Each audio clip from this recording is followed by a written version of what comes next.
Hello friends, welcome back to my channel. Friends, हम लोग BPSC TRE 4 के लिए एनसीईआरटी पॉलिटी का अध्ययन कर रहे हैं। हम लोग क्लास 7 का अध्ययन कर रहे हैं, जिसमें हम लोगों ने 3 लेसन का अध्ययन कर लिया है। आज हम लोग चौथे लेसन को पढ़ेंगे। आज हम लोग चौथे, पाँचवें, छठवें और सातवें और आठवें इन सारे लेसन को पढ़ेंगे, क्योंकि इनमें बहुत कुछ नहीं दिया है। तो जो इसमें इम्पॉर्टेंट पॉइंट है बस उन्हीं को कवर करेंगे। तो इसमें हम लोग अभी चौथे लेसन को देख रहे हैं। चौथे लेसन का नाम है लड़के और लड़कियों के रूप में बड़ा होना। तो इसमें जो इम्पॉर्टेंट पॉइंट होगा बस उसी को हम लोग पढ़ेंगे, जो कि एग्ज़ाम में पूछा जा सके। इसमें बहुत कुछ नहीं दिया है।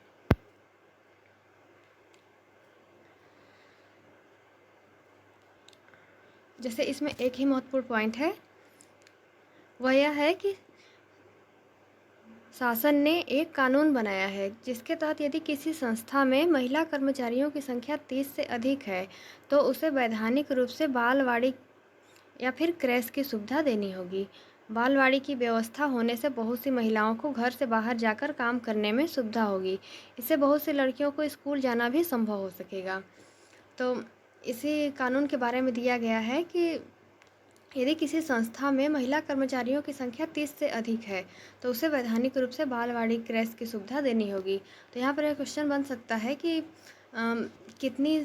किसी संस्था में कितनी संख्या होने पर उसे बालवाड़ी की सुविधा देनी होगी। तो किसी भी संस्था में महिला कर्मचारियों की अगर संख्या 30 से अधिक है तो उसे बालवाड़ी की सुविधा देनी होगी। और इसका उद्देश्य क्या है? तो महिलाओं को घर से बाहर जाकर काम करने में सहायता देना, यही उसका उद्देश्य है। इस लेसन में बस इतना ही था। अब हम अगले लेसन को पढ़ेंगे। अगला लेसन है औरतों ने बदली दुनिया। यह 5वां लेसन है। इसमें भी बहुत कुछ नहीं दिया है, तो इसमें जो भी इम्पॉर्टेंट पॉइंट है उसको देखते हैं। जैसे इसमें यह इम्पॉर्टेंट पॉइंट है कि लक्ष्मी लाकरा ये जो है ये उत्तरी रेलवे की पहली महिला इंजन चालक हैं। तो यहाँ पर क्वेश्चन बन सकता है कि उत्तरी रेलवे की पहली महिला इंजन चालक कौन है? तो लक्ष्मी लाकरा। लक्ष्मी लाकरा ये जो है ये उत्तरी रेलवे की पहली महिला इंजन चालक हैं।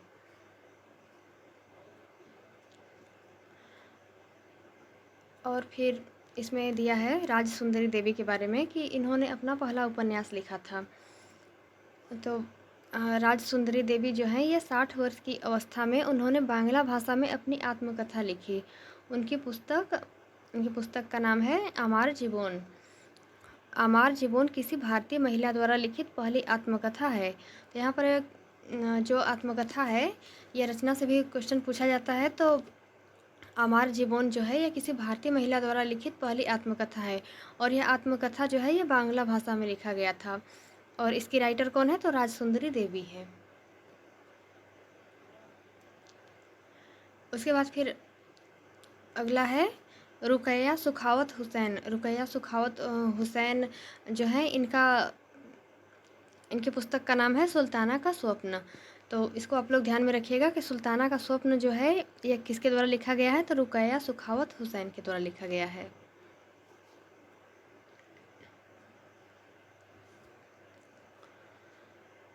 आगे फिर इसमें दिया है जनगणना के बारे में कि 1961 की जनगणना के अनुसार सब लड़कों और पुरुषों जो कि 7 वर्ष या उससे अधिक आयु के हों का 40% शिक्षित था, अर्थात वे कम से कम अपना नाम लिख सकते थे। इसकी तुलना में लड़कियों तथा स्त्रियों का केवल 15% भाग शिक्षित था। तो यहाँ पर यह बता रहा है कि 1961 की जो जनगणना थी उसमें पुरुष साक्षरता दर 40% थी, तथा उस समय जो महिला साक्षरता दर थी वो केवल 15% थी। और साक्षर उस व्यक्ति को कहा जाता है जिसकी उम्र 7 वर्ष या 7 वर्ष से अधिक हो तथा वह कम से कम अपना नाम लिख सके, तो उस व्यक्ति को साक्षर कहा जाता है।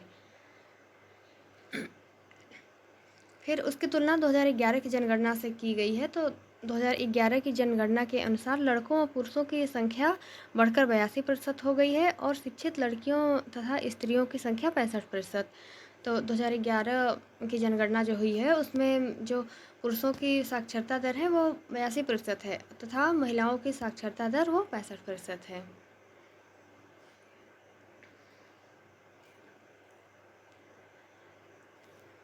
आगे फिर यहाँ पे कानून के बारे में दिया है कि सन 2006 में एक कानून बना जिससे घर के अंदर शारीरिक और मानसिक हिंसा को भोग रही औरतों को कानूनी सुरक्षा दी जा सके।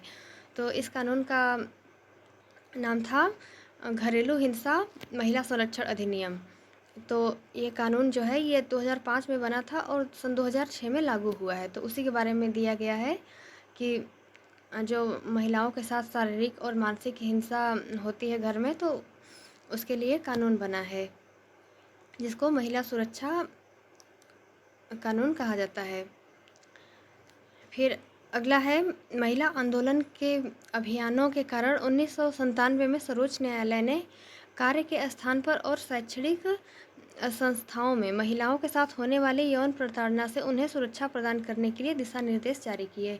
तो महिलाओं की सुरक्षा के लिए दिशा निर्देश सुप्रीम कोर्ट ने कब जारी किया? तो 1997 में जारी किया।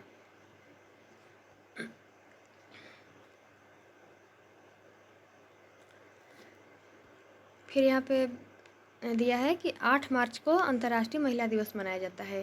जैसे देश दिवस से भी क्वेश्चन पूछा जाता है, तो यह पूछा जा सकता है कि अंतर्राष्ट्रीय महिला दिवस कब मनाया जाता है? तो 8 मार्च को मनाया जाता है।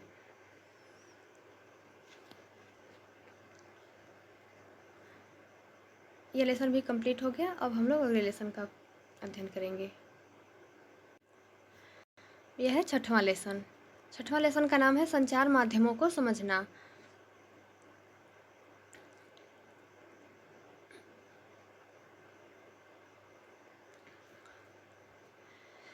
इसमें दिया है सेंसरशिप के बारे में।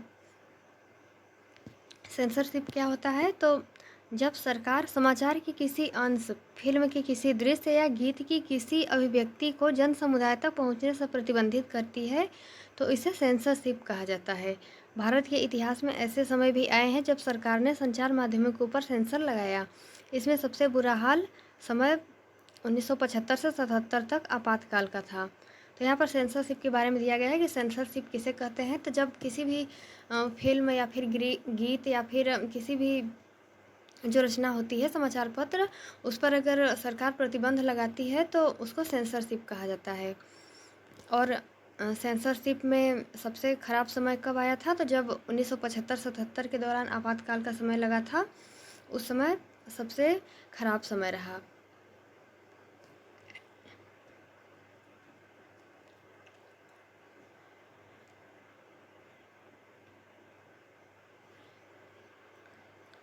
फिर आगे इसमें दिया है खबर लहरिया के बारे में। खबर लहरिया एक समाचार पत्र है।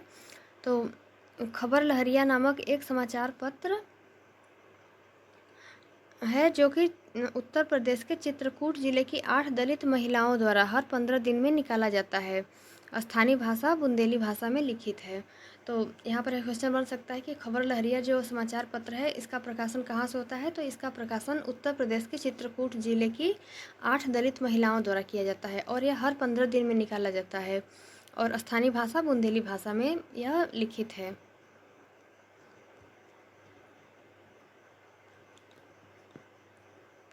यह लेसन भी कंप्लीट हो गया।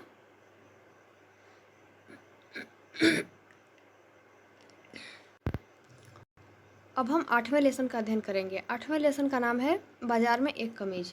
7वें लेसन में ऐसा कोई भी इम्पॉर्टेंट पॉइंट नहीं था जिसको कि एग्जाम में पूछा जा सके, तो उसको हम कवर नहीं कर रहे हैं। 8वें लेसन में भी बहुत नहीं दिया है, बस एक ही चीज़ यहाँ पर है कि दानन व्यवस्था के बारे में, कि दानन व्यवस्था किसको कहा जाता है। तो जो व्यापारी और बुनकरों के बीच में जो व्यवस्था होती है वह दानन व्यवस्था कहलाती है, जहाँ की एक व्यापारी कच्चा माल देता है और उसे तैयार माल प्राप्त होता है। तो दानन व्यवस्था किसको कहा जाता है? जहाँ व्यापारी और बुनकरों के बीच में यह व्यवस्था होती है, जहाँ व्यापारी कच्चा माल देता है और उसे तैयार माल प्राप्त होता है, तो उसको दानन व्यवस्था कहा जाता है। इस लेसन में भी बस इतना ही था और इसमें कोई भी इम्पॉर्टेंट पॉइंट नहीं है।